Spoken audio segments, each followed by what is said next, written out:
the 12th chapter, verses 1 through 12, and then verses 13 through 20 will be the focus text.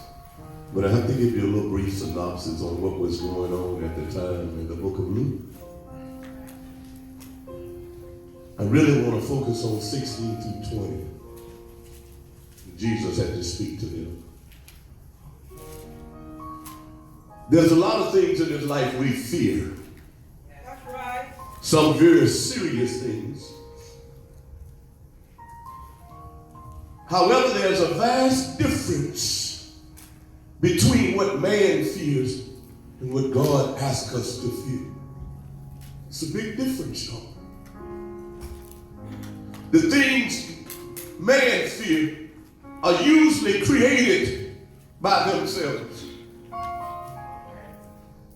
Wars, deception, evil, stealing, bankruptcy, many others. We create those fears in our life. We create things that cause us to be fearful. Things that we don't have the answers to.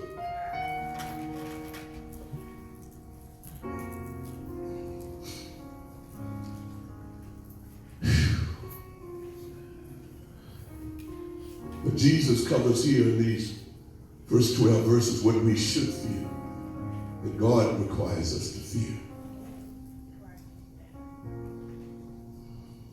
And he was talking to the disciples as well as those who were around him. And the main thing was hypocrisy. Hypocrisy. Practicing or claiming to have moral standards and beliefs. Because of all of us put up a facade like we got it all together. That's right. Practicing and claiming that we have morals, that we have standards, and we have the beliefs that we stand behind.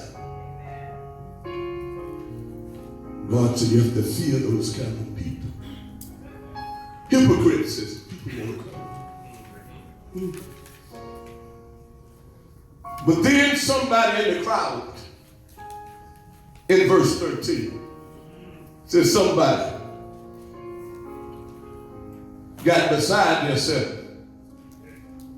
Because when we don't have standards, morals, and beliefs, other things creep in. Amen. Greed, selfishness, jealousy, envy. Oh, God, talk to me today. Yeah. They creep in and they take our focus off what God has for us. Even in the midst of our blessings, it's never enough. Oh, God, talk to me. No matter how much he gives you, how little he gives you, it's never enough. Always wanting more, desiring more, searching for more, but never satisfied. Oh, God, talk to me. That's right. And out of our quest for things, possessions, prestige, and honor, other things happen. Our health deteriorates. Relationships with the Creator go unaddressed. Family issues begin to reap havoc in our homes, on our jobs. As we've got away from what we believe in and what God has done for us. Because when we came to him, we were beaten and broken and tattered. And we asked him to change my situation, change my circumstances, renewing me what the enemy stolen from me. Give me another chance, God, and I'll do better. I'll live right, I'll serve you right, I'll honor you right. I'll look at things differently. I will have more compassion, more kindness. I'll be more honest. I'll try to live a peaceful life. God, if you help me. But in this case, it was a young man in the crowd that had some fears. Yes, sir. And he saw Jesus as an opportunity to honor his request. And that's the kind of God we serve. No matter how we treat him, he still treats us all right. That's right. Thank you, Lord. Thank you. No matter how much he blesses us, he honors what he said he gonna do. That's right. But we won't honor him in his blessings for us. That's right. Because we feel he deserves to treat us this way. I've been in it long enough, God. I've been serving you long enough. You owe me this one, God. You owe me some peace. You owe me some joy. You owe me some comfort. You owe me some possessions, something that I can hold on to. I don't have to struggle all my life, God. You owe me. And then God asks you the question, like he asked me, what do you owe me? That's right. Hallelujah. What do you owe me? And I had to tell him, although I didn't want to tell him. I said, I owe you everything.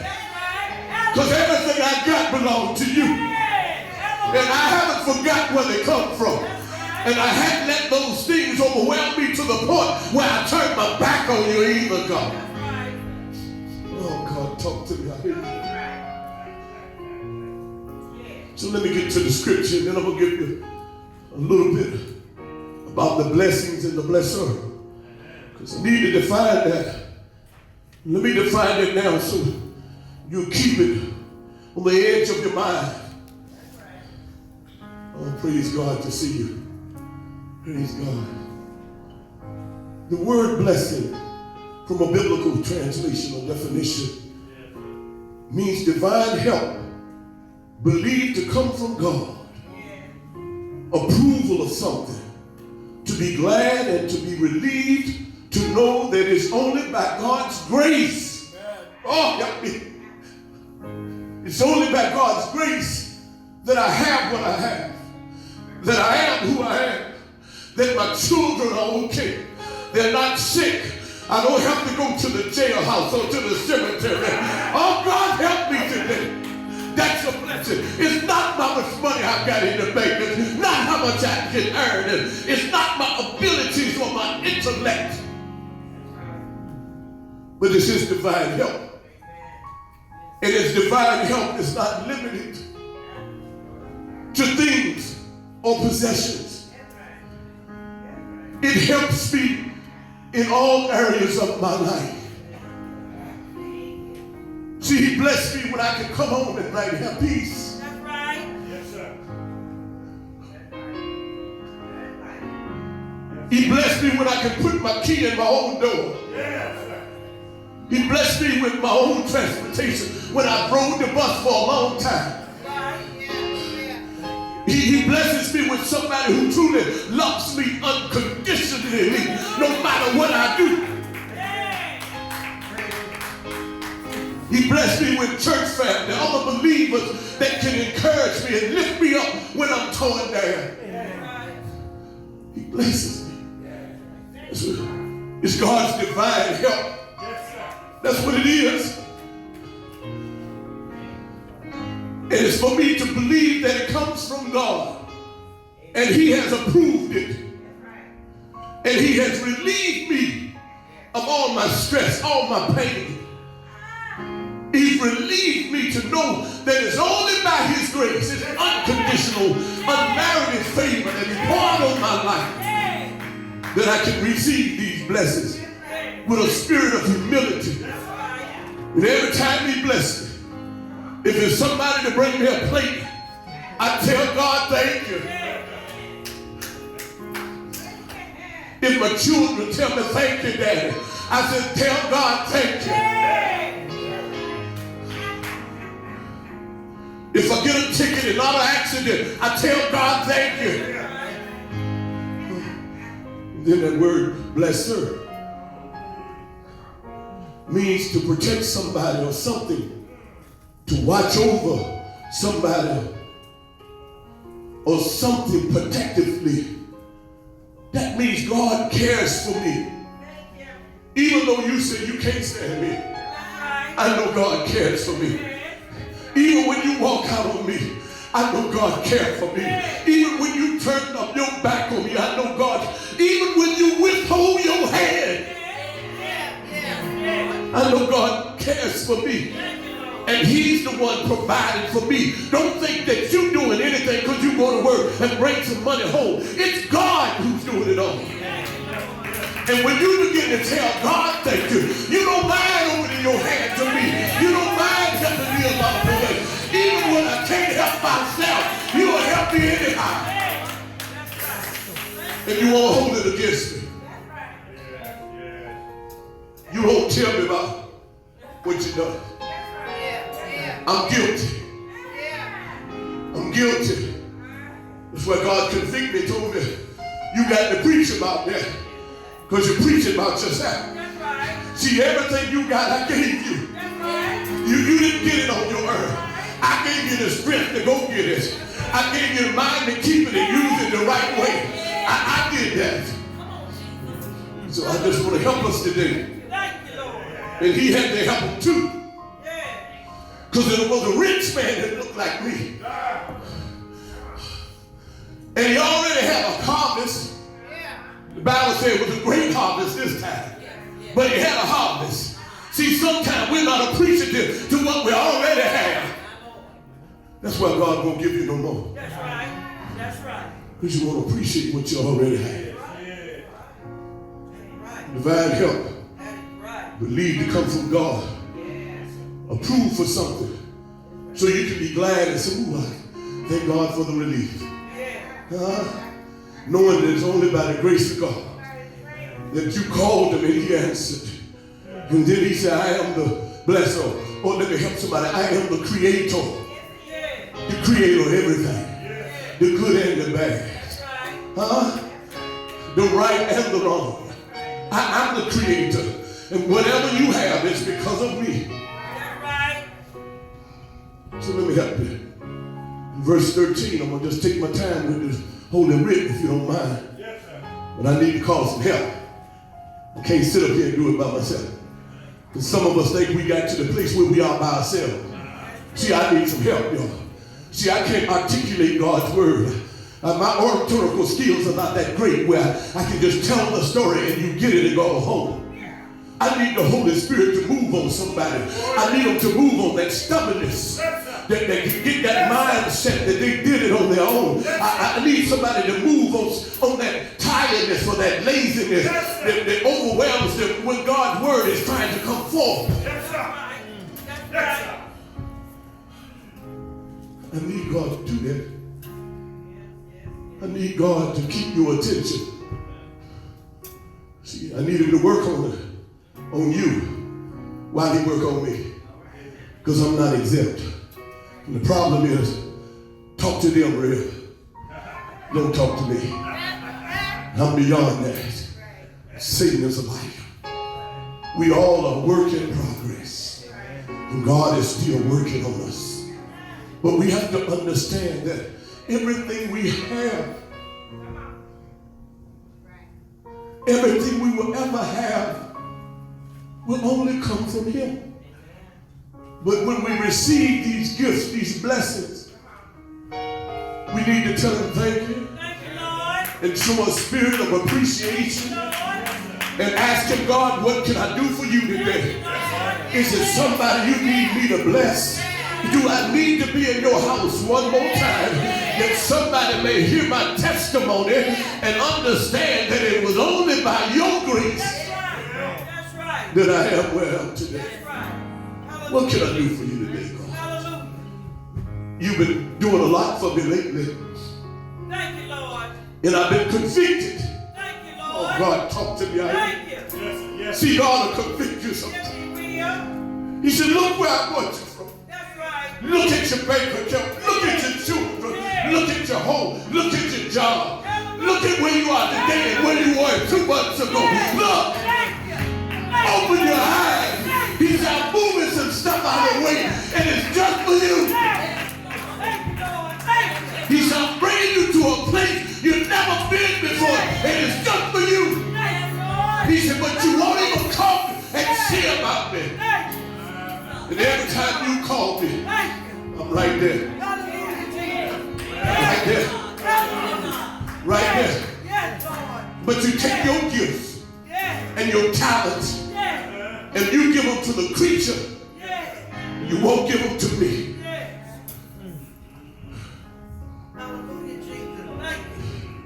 Eternal God, our Father, walk in your word. Walk in your word. This we ask in Jesus' name. Amen. See, I don't need to ask him no more to walk in his word. See, that's the problem. When our blessings become more important than the blesser or than the creator, we forget some stuff. I'm going to give you 3 things. I'm going to get out your way. But the scripture said, verses 13 through 20 through 21. Because 21 says a lot. And verse 20 says a lot. And verse 13 says a lot. Matter of fact, all of it says a lot. I see. I just didn't have enough room or enough time. Because every scripture says something to me. It says, somebody in the crowd that I'm reading from God's Word translation. So you want the King James and Message Bible and New International and Living Bible and all those other translations that you have, that you can truly understand it. Says somebody, after Jesus had told them about their fears and what the fears and the fears that they have in their life been created by them.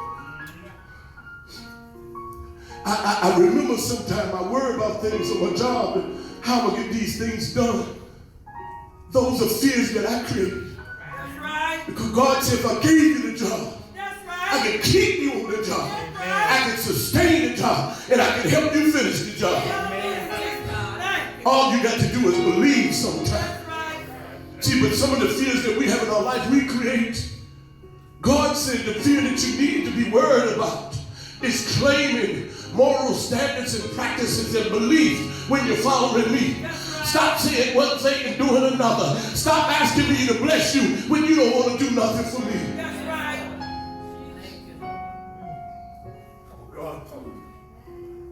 It said, but somebody in the crowd said, teacher. Some of your translations said, master. Tell my brother to give me my share of the inheritance that our father left me. See, he won't worry about nothing else. But it said, tell him, give me mine. He didn't work for it. It's a gift from your daddy. You telling Jesus to tell your brother, give you something that really don't belong to you. That's right. Jesus said to him, who appointed me to be judge or to divide your inheritance?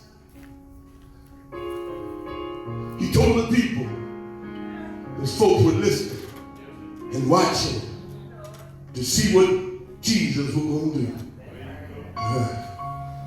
He told the people, be careful to guard yourself from every kind of greed. Life is not about having a lot of material possessions. See, that's the problem. The more we have, the more we want. It ain't never enough. Ladies with championship said, you can't eat just one.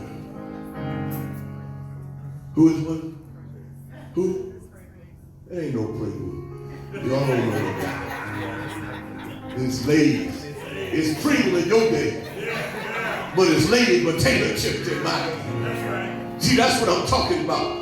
Makes no difference. It's still potato chips. And what it's saying is, it has that effect on you that you can't just hold on to one. See, you just can't be content with what you already have. You want more and more and more. You can't be content that you got a bus pass. You trying to ride in a car and you can't afford a car.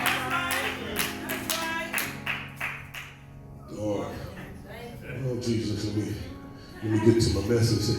And messing with my message on some Pringles. These potato chips in my day. That's the only one I know about. We didn't have Pringles, and we used to eat the Pringles when they buy the Pringles, but Lay's potato chip was the thing. My grandson will tell you, classic Lay's potato chip. That's what he told me in the barber shop. He said, I want classic Lay's. But he said Pringles. He said classic. But I got him Wise because Wise was $1. Classics is $1.89. I'm trying to say it, but he said, no, Papa. He said classic. That's what James said. So I had to walk my little self back over to Family Dollar and get him classic. Because he didn't want Wise. And you know Wise at Family Dollar is $1. And you get a big bag, you get honey, barbecue. Y'all don't want to talk to me. I'm trying to tell you, sometimes we don't appreciate the blessings. See, if he understood, there's no difference. And if we train them right, we teach them right, designer things won't make a difference to them. A pair of jeans is a pair of jeans. A pair of tennis shoes is a pair of tennis shoes. Only thing they there for is to cover your feet and keep you from walking on the ground.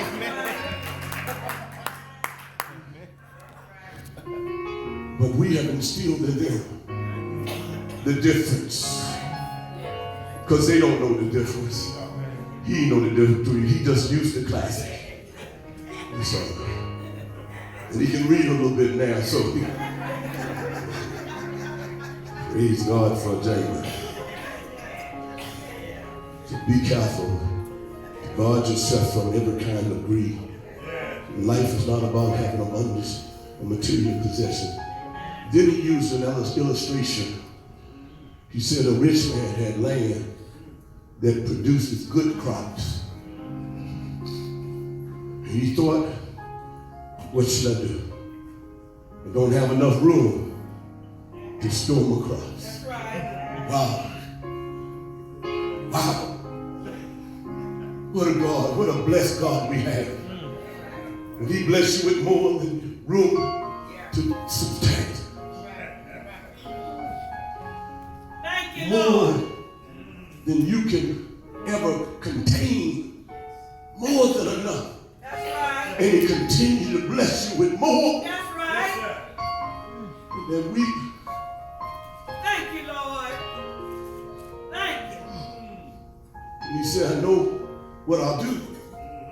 You know it's something when God is blessing you when you're talking to yourself. That's right. That's right. Yeah. He said, I know what I can do. He said, I'm going to tear down what God already gave me. I'm going to tear down my barns and I'm going to build bigger ones so that I can store all my grain and goods in there. Then I'll say to myself, you've stored up a lot of good things for years to come. Take it easy. Eat, drink, and enjoy yourself.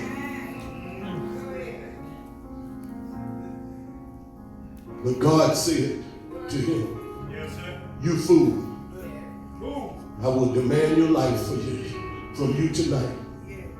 Now who will get what you have accumulated? That's right. That's how it is when a person has possessional riches, but is not rich in his relationship with God. That's where God been dealing with me. You got so much, but where are you rooted in God? Got a good job, got good finance, got more money than you could ever spend. But where's your relationship with God? Where's your stewardship? That's right. And those in relationships, God has blessed your better half to have just as much. That's right. Where are you in your relationship with God? Where are you in your service to God? What are you doing for the kingdom? Where are you rooted in? Or you're just moving from place to place? Say that you have a relationship with God. Yes, sir. So I'm going to give you 3 things. I'm going to sit down. The first thing that happens when the blessings become more important than the blessing or the creator it becomes all about what I want. And then we develop a spirit of covetousness. You should remember what is covetousness. Covetousness is claiming something that's not yours. And when I say it's not yours, God didn't intend it for your life. Because whatever he intended for your life, you got it. See, once we don't appreciate the blessings of God, or appreciate the Creator for him blessing you, it all becomes about me. Because I can talk about me, I ain't going to talk about y'all. Then I develop a spirit of covetousness, wanting things that God don't want for me. Look at 17 and 18, that's what it said. He thought, what should I do? I don't have enough room to store my crops. He said, I know what I'll do. I'll tear down this barn and build a bigger barn that I can have room. See, it all becomes about you, never about God. Never about the impoverished or the poor or the dispossessed. Never about helping somebody. Never about looking out for the needy. And you got some needy folks right in your house and in your family. They could use them old shoes that you got, them old dresses that you got, that TV that you say you will put in the garage. Them old tools that you ain't gonna never use again. That you keep going out there spraying 10W40 on. I ain't talking about nobody. That's all it's not, right? I ain't talking about nobody. Sometimes God wants us to be a blessing with the things he's blessed us with. See, sometimes God wants us to say, I bless you, but I ain't seen you in a while. But see, I ain't gonna renege on you. I'm gonna keep on blessing you. I'm gonna keep on giving you health and strength. I'm gonna keep on working on your mind. Eventually, you'll come running to me and telling me thank you. But you know, I realize one thing. We really don't appreciate God until what we have is gone. That's right. That's true. I went to the doctor and he was trying to find out what the shortness of breath was. And it just kept me there all day, just about 4 o'clock. And he finally came to me. He said, you got asthma. I said, asthma? I never had no asthma. He said, you got it. But I was thankful. I found out. That's right. See, I had neglected myself, chasing almighty dollar, spraying with no mask, painting high solvents that smell like I don't know what, that I can taste them in my mouth. Oh, God, talk to me. I hear you. I hear you, God. I hear you for so long. But I still had to tell him thank you. Because I don't have lung cancer. So I got to tell him thank you. It didn't affect my heart, so I got to tell him thank you. He said, 1 pump a day. I said, God, I got to tell you thank you. I'm able to see my grandchildren. I got to tell him thank you. I'm able to proclaim his word. I got to tell him thank you. See, sometimes God has to force us. See, the biggest sin in this world is desiring more and more. That's the biggest sin in this world, is desiring more and more. Let me prove it to you. Mark the 4th chapter, verse 19. So the cares of this world and the deceitfulness of riches and lust of other things enter in and choke the word, and it becomes unfruitful. When the things of this world take precedence over the word of God,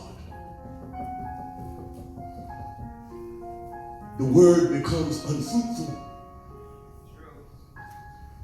You can't help us anymore. We don't adhere to it anymore because we feel that we have everything that we need. And we got it on our own. And then the book of Hebrews, 13th chapter, verse 5 and 6 said, don't love money. Be happy with what you have. That's right.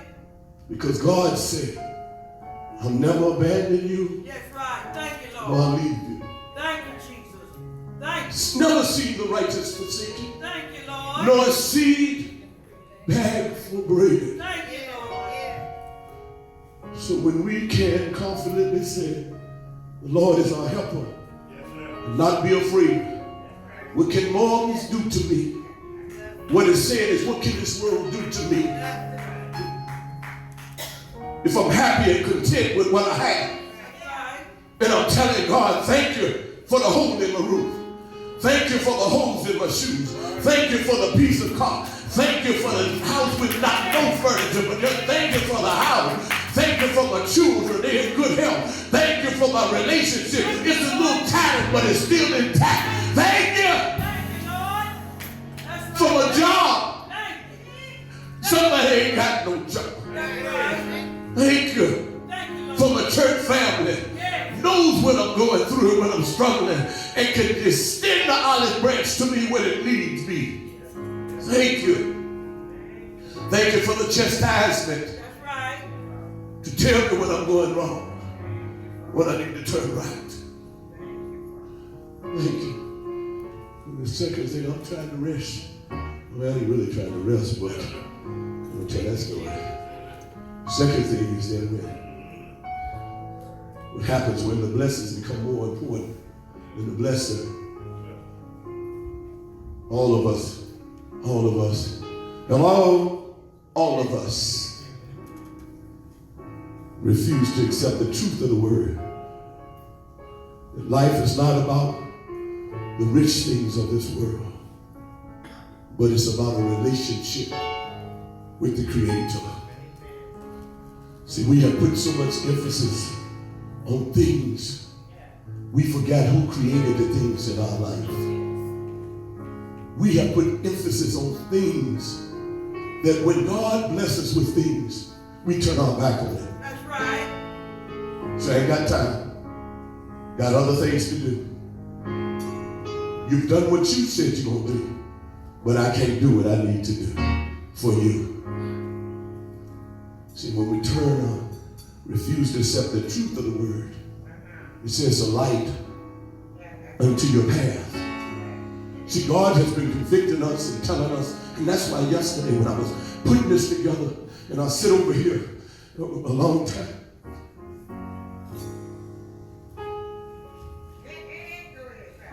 See, we don't want to accept chastisement, That's right. especially when it comes from God. That's right. Now, I can take it from anybody else, but when it comes from God, I have to meditate on that a little while. God, what you trying to tell me? Is some dangerous situations coming my way?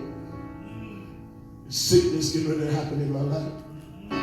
Because I neglected to accept your word and understand that it's a lamp into my path. To understand that it's not only for love, but it's for chastisement. To understand that you send people that I can't receive the word from to tell me about myself. Because everybody you ain't going to receive chastisement from. But it may be God all the time. And wherever you are in your life is where God wants you. Stop looking for other places when God already have you where he wants you. That's right. That's right.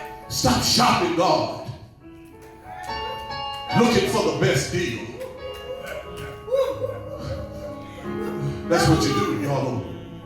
Y'all don't want me to tell the truth. I got to tell the truth. Because we're looking for all kind of things that God said ain't for you right now. He said, I know you're looking for a ministry that will support your needs, but you can start a ministry for me. Why you don't want to head the ministry? You have integrity. You have morals. You have standards. And you believe in the word. Why go somewhere where people don't care nothing about morality or care about integrity? Why go somewhere where it's pedophiles and all kinds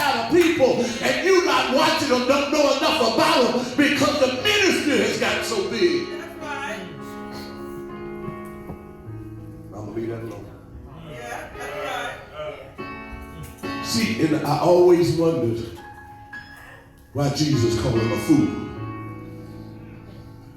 I always said, but when I studied, it said he lived this whole entire life foolishly and not realize it because of the great harvest that he kept receiving for year after year after year after year. And with the harvest, he just did this. He closed his hands. That's right. He didn't help nobody. Wow. He didn't seed into nobody's life. Yeah. He just kept storing it up. And if you study a little deeper, in some translations, say it began to rot. Wow. And that's why he said, I had to tear the bars and build some bigger bars. Yeah. What it was saying, I got to build something that will hold what I got and it won't cause it to rot. That's right. See, he was foolish all his life. And he was afraid. Life insurance is good, y'all.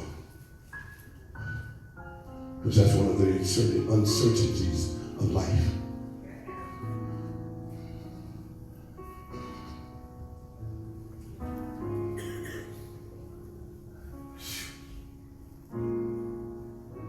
One thing for sure, when we think about the truth, about the uncertainties of life, we'll live one day at a time. We live one day at a time. The Bible says, have no thought about tomorrow, for today has enough cares of its own, because nobody promised you tomorrow. And when you get sick, and I know what you be feeling right now when you lay up in the hospital room, I can't see you. You don't know what's going to happen tomorrow. You don't know if you're going to make it tomorrow. You don't know if you're going to make it from day to day. What you storing up? What you doing? What are you prepared to leave behind when God calls you home? What will the children remember you for? Who are your children? Well, mama left me the car and then they fighting about it. Mama left me the house. Well, we gonna cut the house in half. Mama left me a little change. They give her $363 and y'all gonna fight on me. Get a headstone for it. Some you can go out there and sit beside sometime. Maybe the spirit of your mama will come by and talk to you a little while and say, you've been making some mistakes and I told you to stay in the church and you out here doing what you want to do. And I know you sold my house for less than nothing. I labored all my life on. You could have put some of them chairs over there and saved some of the rent that you paid. Yeah. I know talk to me. I know everybody won't receive this today. Because we like blessings. We like them blessings. When we go out, leave out the bank, we can put our chest out. Got me a little something. And then the enemy come get it. A flat tire. A car part. Some break in the house. You said, dog, I just worked 3 months and just gave you away in 5 minutes. You don't know what to talk to the guy. No, I know. Y'all gotta tell me I know, man. Please. Because 1 Timothy says it like this. 1 Timothy, the 6th chapter, verse 17 and 19. He told me to tell y'all something. Let me stop. He said, tell us something. Tell those who have riches of this world not to be arrogant, not to place their confidence in anything as uncertain as riches. Instead, they should place their confidence in God, who richly provides us with everything to enjoy. Tell them to do good, to do a lot of good things, to be generous, to share. By doing this, they may store up treasures for themselves, which is a good foundation for the future. In this way, they can take hold of their life and what life really is. When you're using it for kingdom work, you can appreciate it more. See, I don't mind giving it away. I know God will give it back. That's right. I don't mind committing myself and dedicating myself to the service of God. And I hear what y'all say. You the preacher, you're supposed to be here. No, I don't. I can fall in here 15 minutes late. I can fall in here right at 12 and get right up and get y'all 10 minutes and get on out here. And I can say, y'all give me my check. I did my work. Somebody else locked the church up. Somebody broke in. Well, I'm sorry, call the police. The grass need cutting up. Ain't my problem. Y'all better get a lawnmower. I could say a lot of things, but this is about kingdom work. And it ain't about me. It's about what can I do for God? What legacy will I leave behind? What will people say about Reverend Washington? When my children struggling out there on the side of the road and me and mama going to glory, who's going to help them along the way? It's the seeds that I plant right there that'll give the greatest harvest later on. Who's looking out for you? For those mama and daddy that went on. Who cared for you? Who's there right now that's been there for a long time? Yeah, y'all. And the final thing that happens when the blessings become more important than the blessing, we separate ourselves from the love of God and the things of God. We separate ourselves. And then all kind of things start happening in our life that we wouldn't imagine that would happen. It's because you allow the blessings that God has given you control your life. And you forgot about God. And it was God that got you to where you are. Thank you, Jesus. Thank you. Thank you, Lord. See, this is a very familiar passage. Isaiah 53, 5 and 6. It tells us that although we have separated ourselves from the love of God, He has not separated Himself from us. Oh, God, talk to me out here. And I'm grateful for that. Thank you, Lord. If He don't do nothing else, I know He's done enough for me. He has not separated Himself. No matter how rebellious I am, no matter how rebellious I am to my family, my loved ones, or those who care for me, God has not abandoned me. He was wounded for our rebelliousness acts. He was crushed for our sin. He was punished that we could have the peace and we received the healing for our wounds. He did all that for me. We all have strayed like sheep. Each one of us has turned to go his own way. And the Lord has laid all of our sins on Him. Jesus did a lot for us, although we strayed, although we walked away. He's continually blessing us. And then Paul says in 8:37 and 39, the one who loves us gives us an overwhelming victory in all these difficulties. Then he said, I'm convinced that nothing can ever separate us from the love of God. See, in this translation it said us. Your translation may say me. But see, he makes it collective. He said, not us. Because we all in this together. Which Christ Jesus our Lord shows us. We can be separated by death or life. We can't be separated by death or life or by angels or rulers or by anything in the present or anything in the future. By the forces or by powers in the world above and in the world below. Or by anything else in this creation. Nothing can separate us from the love of God, which is in Christ Jesus.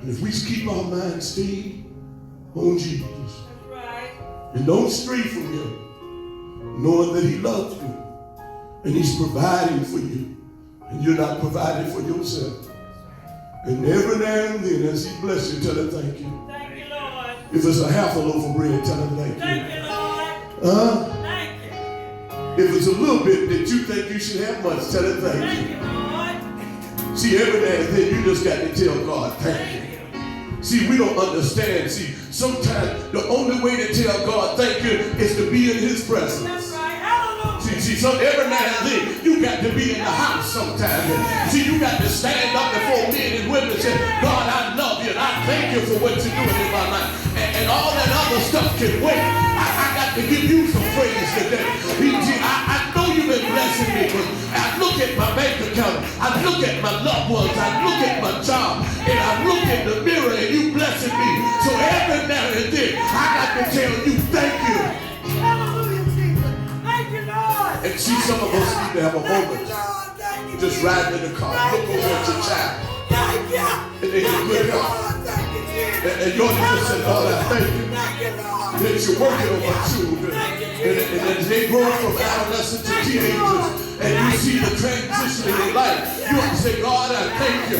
He was a little boy now. Now he's a big boy. Oh, God, thank you.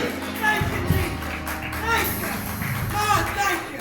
And then when they become adults, Thank you, Lord. and they fall Thank you. along the way, Thank you. Yes. Yes, when they Jesus. struggle Thank you. with the things and the cares of this life, Yes. and you still embrace and tell them everything will be all right. Yes. Oh God, they ain't never too old, Yes. because they still your children, they still your babies. Yes. Oh God, help me today. Yes, Lord. Thank you. Thank you, Jesus. See, that's all I come to tell you. Yes.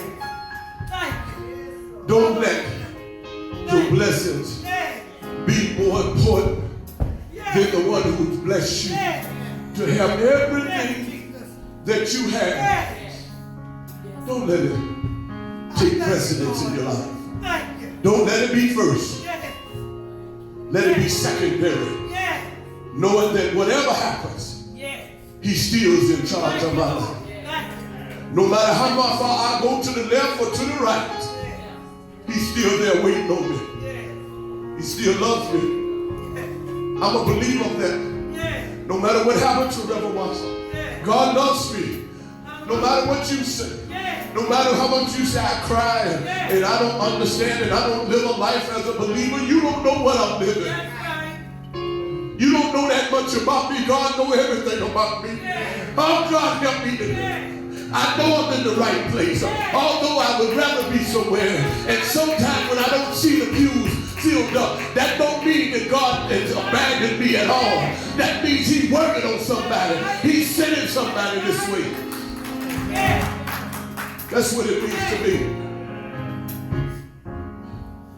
Yes. Thank you, my brother. I thank you so much. Yes. You know what this represents to me? What he's done all my life.